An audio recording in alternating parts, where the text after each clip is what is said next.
News में आपका बहुत बहुत स्वागत है। आपका भी स्वागत है जी। हमारे चैनल के माध्यम से आप अपने पूरे पंचायत वासी को क्या संदेश देना चाहते हैं? सर्वप्रथम तो हमारे सारे जनता को प्रणाम, नमस्कार, आदाब, सलाम। तो आपकी पत्नी मतलब कि आप चुनाव लड़ा रहे पत्नी को पंचायत समिति के पद से, तो आप क्या ऐसा क्षेत्र में देखे जो चुनाव क्षेत्र में अपनी पत्नी को उतारे हैं? देखिए सर, मेरा जो पृष्ठभूमि है, जो कार्य क्षेत्र है, मैं एक व्यवसायी हूँ। जारंगरामपुर बिल्डर डेवलपर प्राइवेट लिमिटेड हमारी कंपनी है। कंपनी के एक व्यवसाय करते हुए, चूंकि ये मेरा पैतृक ग्राम भी है, तो मैं यहाँ आया तो ढेर सारी समस्याओं से हमारा सामना हुआ। जब मैं गाँव पे रहने लगा तो 2 वर्षों से हमारा क्षेत्र बाढ़ ग्रसित क्षेत्र हो जा रहा है।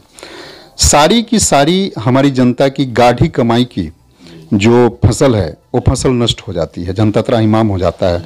जैसे ही बारिश खत्म होता है तो फिर हमारा पशुधन भी समाप्त हो जाता है, जो उसके बीमारी के चपेट में आता है।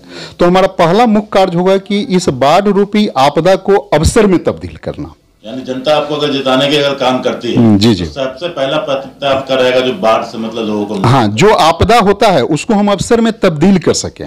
जैसे कि हम धान का अगर उसमें उत्पादन करता है तो मेरा धान चला जाता है।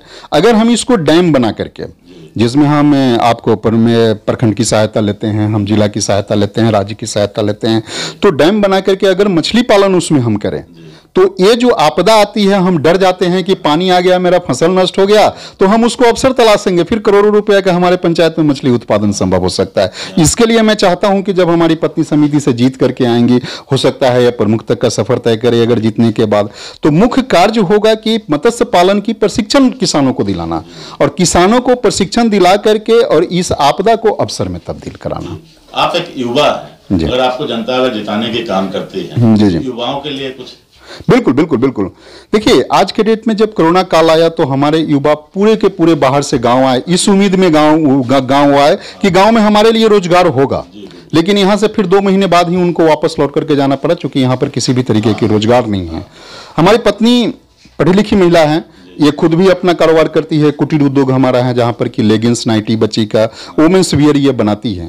तो ये हमारा सपना हुआ कि हर घर में कुटीर उद्योग खुले, जिससे कि जो युवा हैं उस कुटीर उद्योग से जुड़े और उनका आमदनी बढ़ सके, हमारे पंचायत का उससे जीडीपी बढ़ सके।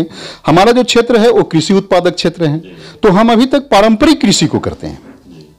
इसमें हमारा मुख्य ध्येय होगा कि कृषि वैज्ञानिकों के जरिए हमारे पंचायत के अंतर्गत आधुनिक कृषि व्यवस्था को हम लागू करा सकें, जिसमें औषधीय पौधा की खेती होती है, पशुपालन का उचित विकसित नस्ल का निर्माण करना होता है, पशुपालन को बेहतर तरीके से काम करना, मत्स्य पालन पे काम करना, जिससे हमारी आमदनी बढ़ सके और हम कलकत्ता, दिल्ली, बॉम्बे, मद्रास न जाएं, बल्कि हम यहीं पर कृषि कर करके बेहतर आमदनी को हम अर्जित कर सकें।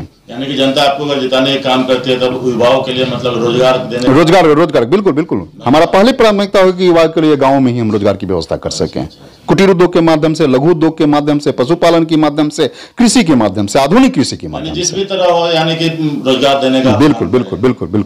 तो जनता से क्या अपील करते हैं हमारे चैनल के माध्यम? बिल्कुल, जनता से हम यही अपील करते हैं कि एक बार निष्पक्ष भाव से आप हमें वोट रूपी ऋण दे।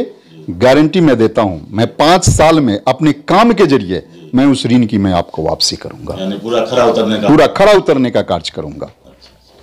मैं आपकी आवाज को